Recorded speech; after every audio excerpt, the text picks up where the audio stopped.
Hello student, आप सभी का एमवे स्टडी चैनल में स्वागत है। जैसे कि हम लोगों ने पहले क्लास में हम लोग रिलेशन एंड फंक्शन के बारे में स्टडी कर रहे थे, जहां पर रिलेशन के बारे में डिटेल में जानकारी लिए थे। अब हम लोग दूसरा टॉपिक लेते हैं लेक्चर नंबर 2 में फंक्शन। अब फंक्शन के बारे में भी हम लोग फर्स्ट ईयर 11th क्लास में ऑलरेडी पढ़ चुके हैं कि फंक्शन क्या होता है, फंक्शन कैसे डिफाइन होता है। बेसिक टर्म हम लोग देख लेते हैं, उसके बाद अपने 12th क्लास के टॉपिक में जो फंक्शन है उसके बारे में स्टडी करते हैं। देखते हैं कैसे स्टडी करेंगे इसको। बेसिक चीजें हम लोग देखते हैं। फंक्शन जो होता है वह रिलेशन पर डिफाइन हुआ है, तो किस तरह से डिफाइंड है, कौन सा रिलेशन आपका फंक्शन है और कौन सा रिलेशन फंक्शन नहीं है। अब इसके बारे में देखते हैं, एग्जांपल के माध्यम से समझेंगे हम लोग। देखते हैं यहाँ पे दो रिलेशन बना रहे हैं हम लोग। ये मान लेते हैं सेट ए और यह क्या हुआ है सेट बी। सेट ए का element A B C and क्या दिया है डी। दूसरा सेट है जिसका एलिमेंट 1 2 3 4 गिवन है। अब यहाँ पे सेट ए के एलिमेंट को सेट बी के एलिमेंट में इमेज बनाते हैं, मैपिंग करते हैं। तो मैपिंग कर रहे हैं, मान लेते हैं लेट सपोज मैंने मैपिंग किया ए का 1 के साथ, बी का 2 के साथ, और उसके बाद यहाँ पे मैंने बी का 3 के साथ और सी का 4 के साथ मैपिंग कर दिए। अब यहाँ पे बताना है कि यह रिलेशन आपका फंक्शन होगा कि नहीं होगा। चलिए लेट सपोज एक और एग्जांपल में इसमें बनाते हैं एलिमेंट। अब डी का मैपिंग मैंने कर दिया किसके साथ 5 के साथ। तो अब देखें क्या यह रिलेशन आपका फंक्शन है। देखते हैं, याद रखें बहुत सिंपल है, समझने का कोशिश करेंगे। सेट ए का जो भी एलिमेंट है उसमें कोई भी एक मेंबर सेट बी के एलिमेंट में दो एलिमेंट के साथ इमेज नहीं बनाएगा। जैसे सिंपल सी बात करें, यदि मैं यहाँ पर स्टैंड हूं तो मेरा इमेज, मेरा प्रतिबिंब एक बन रहा है कि दो बन रहा है, एक बन रहा है। तो मतलब क्या हुआ, किसी भी व्यक्ति का या किसी भी वस्तु का केवल और केवल एक ही इमेज बनेगा, दो इमेज नहीं हो सकता है। अब उसके बाद देखते हैं, यहाँ पर देखें एक एलिमेंट आपका बी दिया हुआ है जिसका दो इमेज बन रहा है। बी का एक इमेज 2 है और बी का एक इमेज क्या दिया हुआ है 3 दिया हुआ है। मतलब एक एलिमेंट दो का दो प्रतिबिंब है, दो इमेज है, अतः यह रिलेशन आपका फंक्शन नहीं होगा। तो लिखेंगे नॉट फंक्शन। पहला एग्जांपल था। दूसरा एग्जांपल देखते हैं। यहां पर लेट सपोज एक सेट ए दिया हुआ है, दूसरा सेट बी दिया हुआ है। अब दोनों सेट के एलिमेंट को कंसीडर करते हैं। मान लेते हैं पहले सेट का element A B C D दिया हुआ है और दूसरे सेट का जो एलिमेंट है यहाँ पर 1 2 3 यही गिवन है। अब देखते हैं, यदि एक का मैपिंग मैंने 1 के साथ कर दिए, 2 का मैपिंग 3, सी का मैपिंग 2, तो अब बताना है क्या यह रिलेशन फंक्शन है या नहीं है। तो अब देखें सेट ए के अंदर एक एलिमेंट डी है जिसका कोई प्रतिबिंब नहीं है। जबकि ऐसा नहीं होता है, हर एक वस्तु, हर एक व्यक्ति, एवरीथिंग का कोई ना कोई प्रतिबिंब होना चाहिए, कोई ना कोई इमेज होना चाहिए। बिना इमेज का कोई भी रिलेशन फंक्शन नहीं हो पाएगा। मतलब एक एलिमेंट डी है जिसका कोई इमेज नहीं है, तो अतः यह भी जो फंक्शन रिलेशन है वो फंक्शन नहीं होगा। तो क्या लिखेंगे नॉट फंक्शन।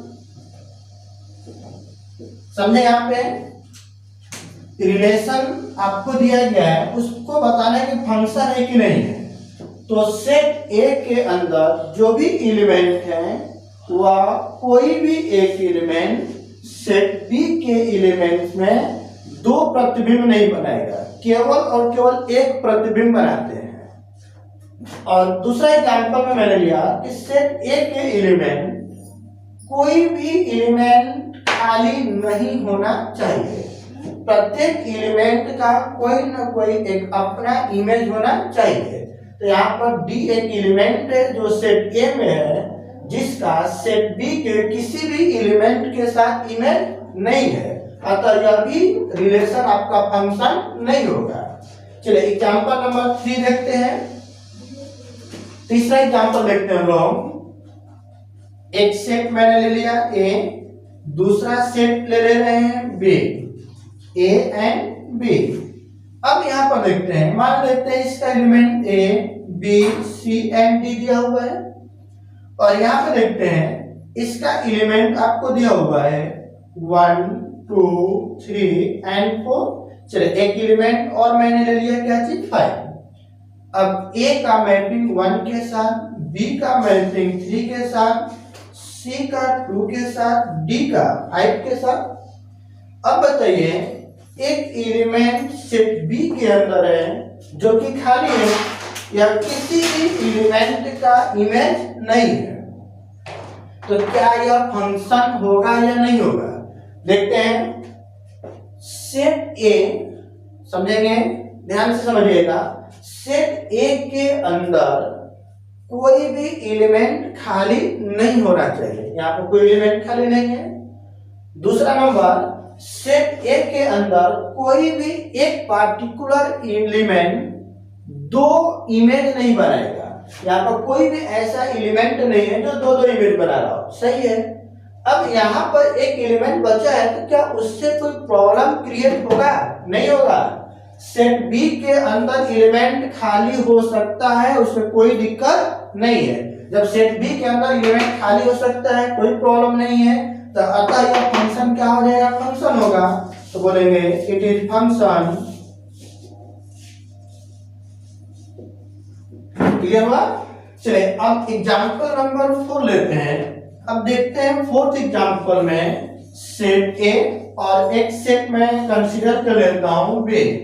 दोनों के अंदर एलिमेंट लिखते हैं। यहाँ पे एलिमेंट दिया हुआ है A B C and D. यहाँ पे देखते हैं 1 2 3 4 एंड 5। चलिए ए का इमेज बना है 1 के साथ, बी का इमेज बन गया आपको 2 के साथ, और 3 का इमेज भी बन गया 2 पे ही, और डी का इमेज हो गया 3 पे। तो क्या यह रिलेशन फंक्शन होगा कि नहीं होगा? अब देखें, मैंने बताया कि आप जो पहला सेट है उसके अंदर कोई एलिमेंट खाली नहीं होना चाहिए, कोई एलिमेंट खाली नहीं है। अब उसके बाद कोई भी ऐसा एलिमेंट नहीं है जिसका दो प्रतिबिंब है, प्रत्येक एलिमेंट का सिर्फ एक एक प्रतिबिंब है, तो वो भी कंडीशन सही है। अब उसके बाद मैंने यहाँ पे बताया कि सेट बी के अंदर एलिमेंट खाली हो सकता है, जहां पर दो एलिमेंट है, तो दो एलिमेंट खाली हो सकता है। एक या एक से ज्यादा एलिमेंट भी खाली हो सकता है बी के अंदर, उससे कोई प्रॉब्लम नहीं है।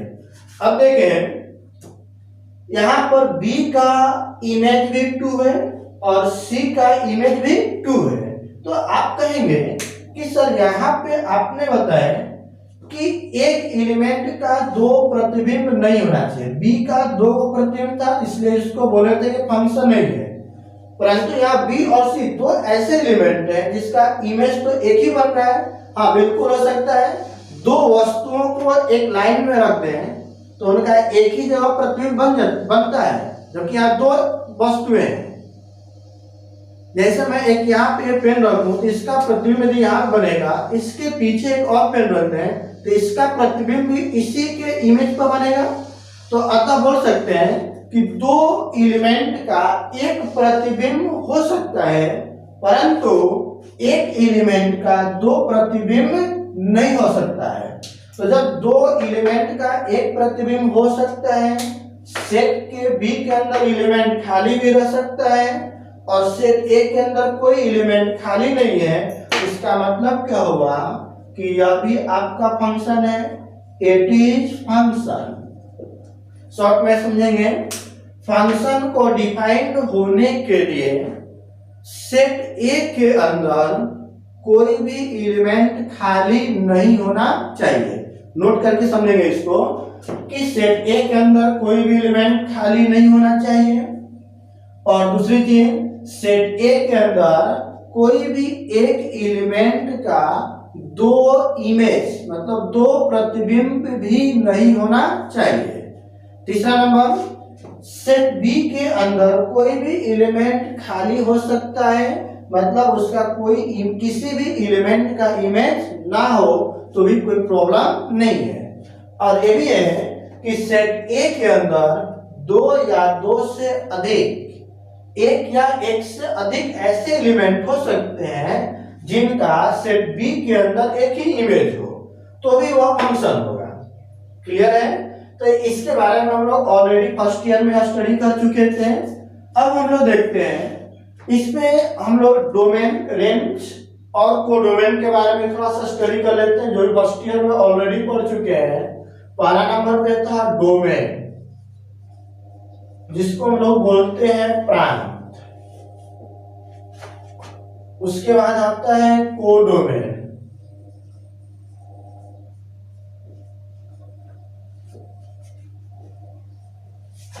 और एक लास्ट आता है रेंज, जिसको बोलते हैं हम लोग परिसर।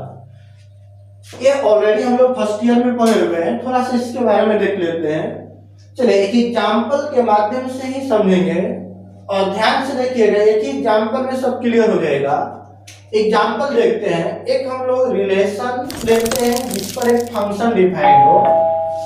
यहाँ पर दो सेट मैंने कंसीडर कर लिया, सेट ए और सेट बी। सेट ए के अंदर जो एलिमेंट है ए बी सी डी और क्या दिया हुआ है ई, और दूसरा सेट है जिसका एलिमेंट 1 2 3 4 5 6 एंड 7। अब यहाँ पर मैपिंग किया गया है, ए का मैपिंग है 1 के साथ, बी का मैपिंग है 2 के साथ, सी का भी मैपिंग है 2 के साथ, डी का मैपिंग है आपका 4 के साथ, और ई का मैपिंग है 3 के साथ।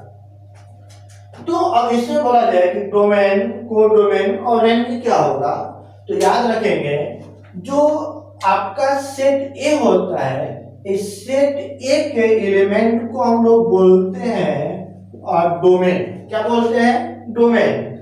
और यहाँ पर जो सेट बी होता है, सेट बी के एलिमेंट को बोलते हैं कोडोमेन। क्या बोलेंगे? कोडोमेन। तो इसलिए बताइए क्या बोला जाएगा कि डोमेन, डोमेन मतलब प्रांत। तो इसके एलिमेंट, डोमेन किसको बोलेंगे? जो पहला सेट होगा। तो पहला सेट का एलिमेंट कौन कौन है? A B C D and E.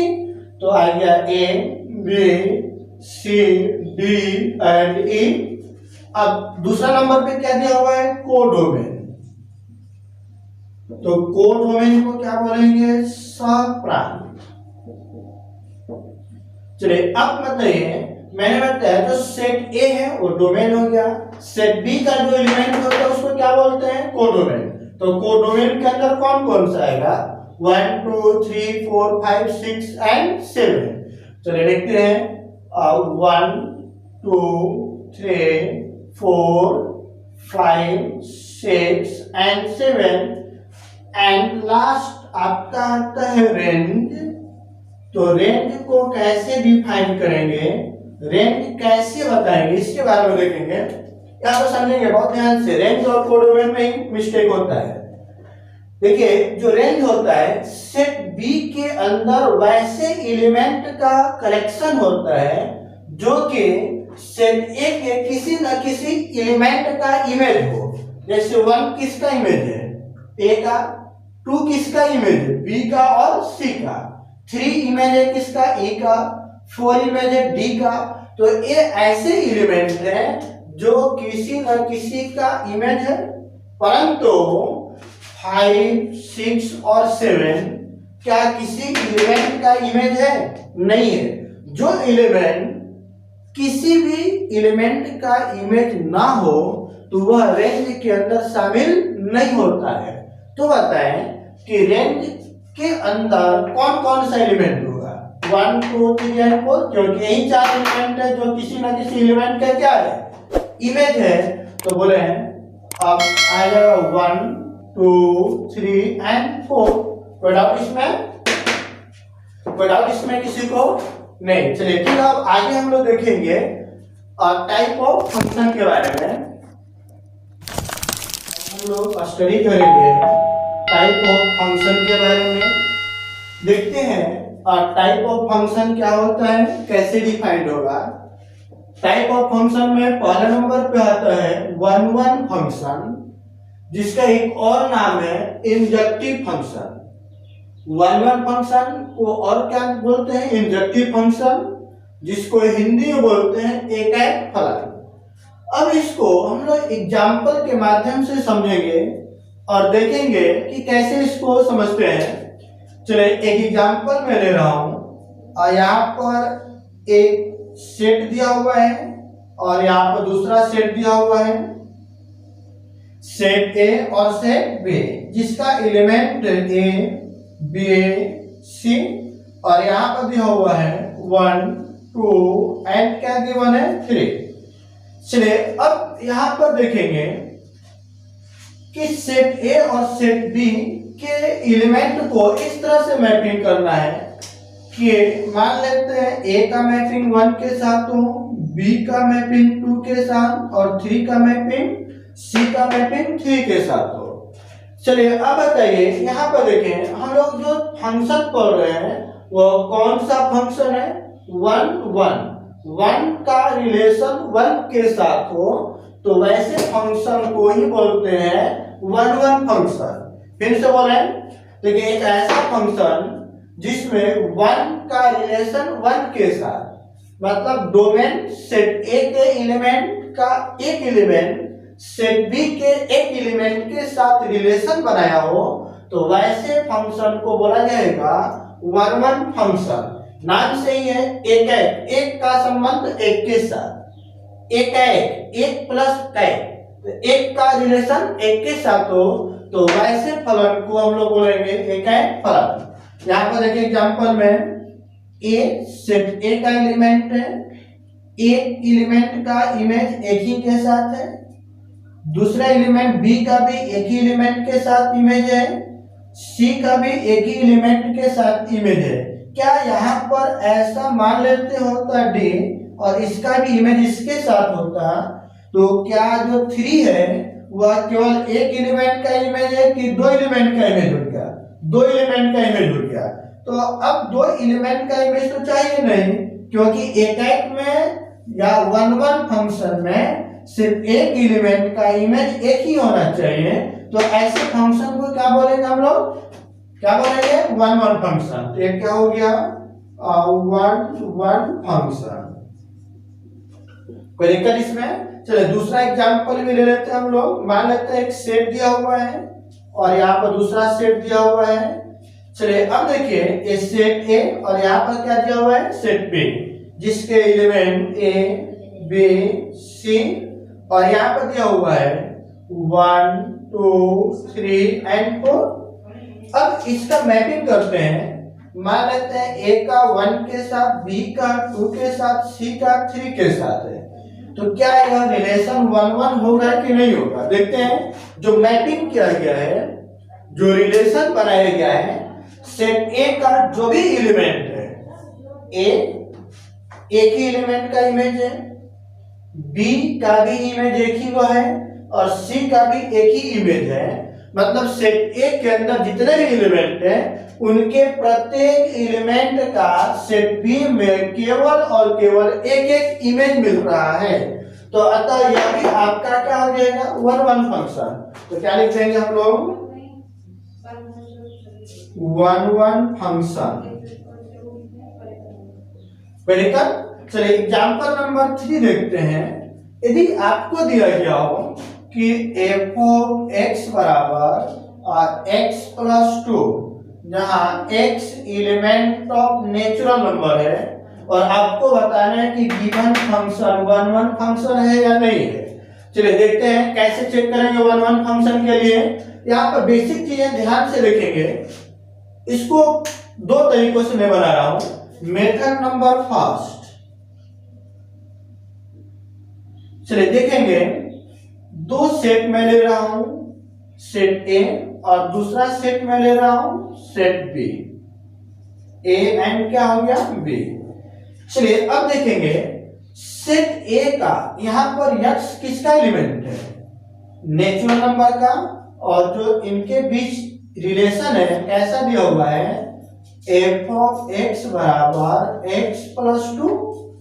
तो अब देखें जो यहाँ पे फंक्शन दिया हुआ है यह x नेचुरल नंबर है, प्राकृतिक संख्या है। तो पहले सेट में इस x का वैल्यू पुट करते हैं। तो x का वैल्यू नेचुरल नंबर कहां से स्टार्ट होगा, 1 से लेकर इनफाइनाइट तक। तो देखिए 1 2 3 4 डॉट डॉट डॉट। चलिए अब बताइए x का वैल्यू यदि यहाँ पर 1 पुट करेंगे तो देखिए पहले इसका भी लिख लेते हैं हम लोग। नेचुरल नंबर है 1 2 3 4 5 6 7 डॉट डॉट डॉट। चलिए अब देखते हैं यहाँ पे यदि x का वैल्यू 1 पुट करेंगे तो 1 प्लस 1 2 कितना आ जाएगा 3, मतलब 1 का रिलेशन 3 के साथ। यदि x का वैल्यू 2 पुट करेंगे तो 2 और प्लस 2 कितना हो गया 4। यदि x का वैल्यू 3 पुट करेंगे 3 प्लस 2 इज इक्वल टू 5। यदि 4 पुट करेंगे तो 4 प्लस 2 कितना हो जाएगा 6। इसी तरह यदि 5 पुट करेंगे तो 5 प्लस 2 क्या हो जाएगा 7। तो अब इसको देखकर बताइए आप क्या यह फंक्शन 1 1 है या नहीं है। देखें सेट ए के अंदर जितने भी एलिमेंट हैं प्रत्येक एलिमेंट का इसमें इमेज हो रहा है। कैसा इमेज हो रहा है, देखिए एक एलिमेंट का एक एलिमेंट के साथ इमेज, 2 का 4 के साथ, 3 का 5 के साथ, 5 का 6 के साथ। मतलब सेट ए के अंदर जितने भी एलिमेंट हैं उन सभी एलिमेंट का इमेज बन रहा है। बी में कितना इमेज बना, केवल और केवल एक एक बन रहा है। 1 का 3 हो रहा है, 2 का 4 हो रहा है, 3 का 5 हो रहा है, 4 का 6 हो रहा है, केवल एक इमेज है। तो एक इमेज है तो यह भी कौन सा फंक्शन हो गया 1 1 फंक्शन। तो लिखेंगे 1 1 फंक्शन। चलिए मेथड नंबर 2 देखते हैं। अब इसमें बहुत सिंपल है, समझेंगे। पहले जो फंक्शन दिया हुआ है उस फंक्शन को लिख लीजिए। एफ ऑफ एक्स बराबर क्या दिया हुआ है x प्लस 2। इसको समझिएगा, न्यूमेरिकल टाइप का है। सबसे पहले x के जगह पर x1 पुट करेंगे, पुट कर दीजिए आप, put x is equal to x1। जैसे पुट करेंगे तो क्या बनेगा, F of x1 equal to x1 plus 2, equation number first. अब x के जगह पर x2 पुट कर दीजिए एंड आप पुट करें put x equal to x2। अब फिर से ऊपर से आइए तो क्या बन जाएगा, F of x2 equal to x2 plus 2। Equation number क्या हो गया 2। अब इक्वेशन 1 और 2 को इक्वेट कर देते हैं। नाउ देखेंगे यहाँ पर समझेंगे, F of x1 equal to F of x2। F of x1 का वैल्यू दिया हुआ है 1 प्लस x1 प्लस 2 और एफ ऑफ x2 का वैल्यू दिया हुआ है x2 प्लस 2। 2 से 2 कैंसिल तो क्या बच गया x1 बराबर x2। तो क्या यह 1 1 है, कैसे समझेंगे। यदि आपको ऐसा क्वेश्चन दिया गया है एफ ऑफ एक्स बराबर एक्स प्लस 2, कोई भी पॉलिनोमियल फंक्शन दिया गया हो, बहुपद फलन दिया गया हो, तो ऐसे कंडीशन में हम लोग x के जगह पर x1 पुट करेंगे। रिप्लेस करने के बाद जो भी वैल्यू आएगा उसको मान लीजिए इक्वेशन नंबर 1। वंस अगेन दिए गए फंक्शन में x के जगह पर x2 पुट करिए। पुट करने पर बनेगा आपका इक्वेशन नंबर 2। अब करना क्या है कि f ऑफ x1 और f ऑफ x2 को बराबर करेंगे। जब दोनों का LHS बराबर है तो दोनों का RHS भी बराबर होना चाहिए। यदि बराबर करने के बाद सब कुछ कट फुट करके कैंसिल हो करके x1 बराबर क्या हो जाए x2, जब x1 बराबर x2 होगा तब बोलेंगे कि आपका फंक्शन 1 1 है। यदि बराबर नहीं होगा तो बोलेंगे कि 1 1 नहीं है। यहाँ पे x1 बराबर x2 है तो क्या बोलेंगे 1 1 फंक्शन। चलिए डिफिनीशन इसका देखते हैं, क्या डिफिनीशन लिखा गया था यहाँ पर समझे। अब आप लोग डिफिनीशन बताइए, एग्जांपल समझ रहे हैं कि सेट ए का एलिमेंट, सेट ए के एलिमेंट को ही बोलते हैं क्या, हम लोग बोलते हैं डोमेन, और सेट बी के एलिमेंट को क्या बोलते हैं कोडोमेन। तो डोमेन के अंदर जितने भी एलिमेंट हैं प्रत्येक एलिमेंट का इमेज होना चाहिए किसमें, कोडोमेन में। कैसा इमेज होना चाहिए, एक एलिमेंट का एक के साथ होना चाहिए, एक का एक के साथ, एक का एक के साथ ही होना चाहिए। तो ऐसे फलन को ही बोलेंगे हम लोग 1 1 फलन, 1 1 फंक्शन, मतलब एक एक फलन।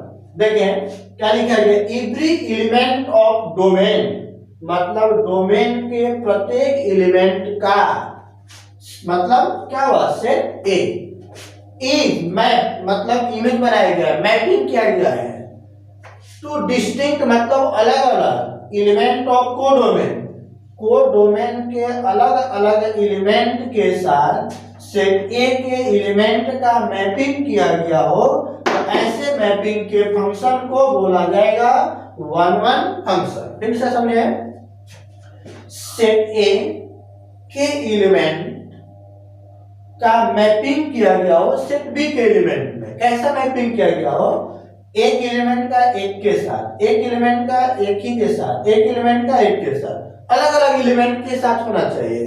कोई भी दो एलिमेंट का एक इमेज नहीं होना चाहिए।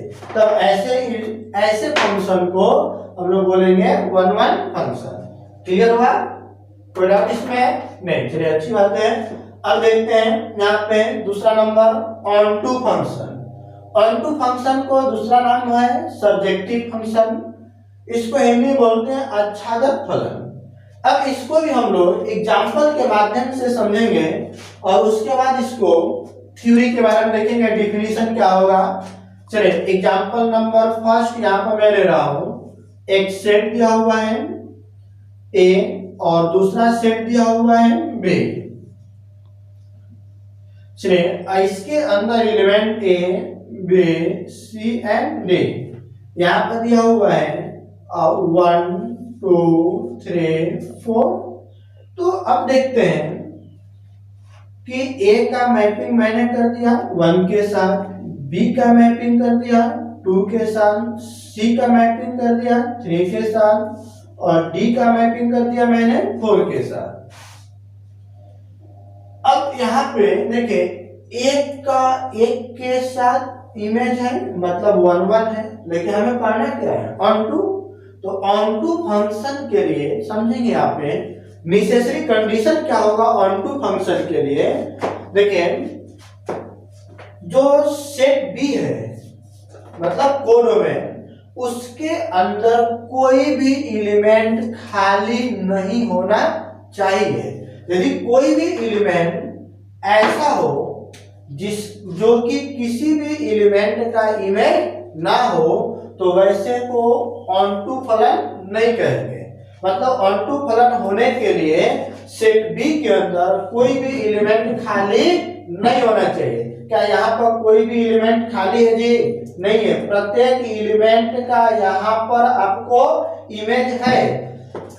देखिए 1 इमेज है किसका, ए का, 2 भी इमेज है बी का, 3 भी इमेज है सी का, 4 भी इमेज है किसका, डी का, और कोई एलिमेंट खाली तो नहीं बचा। इसका मतलब यह क्या हो गया ऑन टू फंक्शन। क्लियर हुआ। चलिए एग्जांपल नंबर 2 देखते हैं। यहाँ पर देखिए सेट ए और यहाँ पर मैंने ले लिया set B, A B and C. यहाँ पर है 1 2 3 एंड 4। अब देखें 1 ए का 1 के साथ, बी का 2 के साथ, और यहाँ पर देखें सी का मैंने कर दिया किसके साथ, और 2 के साथ, तो क्या ये ऑन टू फंक्शन है?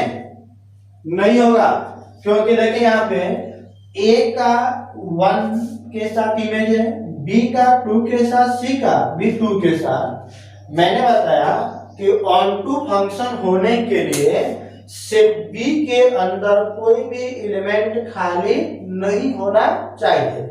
यहाँ पे देखिए दो एलिमेंट खाली है, यह दोनों एलिमेंट किसी का इमेज नहीं है। जब इमेज नहीं है तो इसको क्या बोलेंगे हम लोग, क्या बोलेंगे यहाँ पे कि not onto function, not onto function. Clear हुआ? कोई डाउट इसमें नहीं? चलिए यहाँ पर अब देखते हैं डिफिनीशन क्या दिया हुआ है। Every element of codomain, codomain मतलब दूसरा सेट, दूसरे सेट का प्रत्येक एलिमेंट इज मैप्ड, मैप किया गया हो, मैपिंग किया गया हो, इमेज हो, प्रतिबिंब हो, बाय एटलीस्ट कम से कम 1 एलिमेंट ऑफ डोमेन, डोमेन के एक एलिमेंट के साथ मैपिंग किया गया हो। इनसे देखें सेट बी के अंदर जितने भी एलिमेंट हैं वह सभी एलिमेंट आपके सेट ए के एलिमेंट के साथ मैप्ड हो, मतलब उनके साथ रिलेशन हो। इसके प्रत्येक एलिमेंट का रिलेशन सेट ए के एलिमेंट के साथ होना चाहिए, तब ऐसे एलिमेंट, ऐसे फंक्शन को बोला जाएगा ऑन टू फंक्शन। यहाँ पर दूसरा एग्जांपल में देखें 1 और 2, ये दो ऐसे एलिमेंट है जो किसी न किसी का इमेज है, परंतु 3 और 4 जो है क्या किसी भी एलिमेंट का इमेज है? नहीं है। जब नहीं है तो क्या ऑन टू हो पाएगा? बिल्कुल नहीं होगा। और यहाँ पे क्या लिखा गया था, also range and codomain are equal. अब देखें यदि इसकी बात करें हम तो बताइए रेंज एंड कोडोमेन, तो कोडोमेन क्या होगा और रेंज क्या होगा? चलिए आप ही लोग बताइए। अभी हम लोग पढ़े थे स्टार्टिंग में कि जो यहाँ का जो एलिमेंट होता है इसको क्या बोलते हैं हम लोग? डोमेन। इसको क्या बोलते हैं? कोडोमेन। तो कोडोमेन क्या आएगा? कोडोमेन 1 2 3 एंड 4, यहाँ पर आएगा 1 2 3 एंड 4। रेंज क्या होगा? मैंने बताया कि रेंज वह एलिमेंट होता है जो कोडोमेन के अंदर हो और साथ ही साथ वह एलिमेंट किसी न किसी सेट ए के एलिमेंट के साथ मैप हो। 1 भी मैप है, 2 भी मैप है, 3 भी मैप है, 4 भी मैप है। तो जो जो एलिमेंट मैप है तो उस एलिमेंट को रेंज के अंदर लिखिए 1 2 3 एंड 4। देखें 1 2 3 एंड 4, क्या इन दोनों ही केस में दोनों के एलिमेंट आपस में बराबर है कि नहीं है? है। तो यह लिखा है range and codomain are equal. Range और कोडोमेन दोनों आपस में क्या होते हैं? इक्वल होते हैं। यहां पर देखिए नहीं, चलिए बताइए डोमेन के अंदर, कोडोमेन के अंदर आपको कौन कौन सा एलिमेंट आएगा? 1 2 3 एंड 4, 1 2 3 एंड 4। बट रेंज के अंदर कौन कौन सा एलिमेंट आएगा? देखिए 1 आपका ए के साथ मैप है, 2 बी और सी के साथ मैप है, परंतु 3 और 4 क्या मैप है? नहीं है। तो सिर्फ कौन कौन सा एलिमेंट सेट बी में है जो किसी एलिमेंट के साथ मैप है? 1 और 2। तो मतलब यहाँ पे क्या आएगा कि 1 और 2 आएगा, बट 3 और 4 क्या इसका मैपिंग किया हुआ है? नहीं है। तो रेंज के अंदर 3 और 4 नहीं आएगा। अब बताइए क्या डोमेन और कोडोमेन का एलिमेंट आपस में बराबर है? नहीं है। जब बराबर नहीं है तो क्या ऑन टू फंक्शन होगा? नहीं होगा, क्योंकि मैंने बताया ही था कि रेंज और कोडोमेन आपस में क्या होना चाहिए? इक्वल होना चाहिए। पहले केस में दोनों इक्वल है, दूसरे केस में दोनों इक्वल नहीं है, इसलिए यह फंक्शन ऑन टू फंक्शन नहीं हुआ है।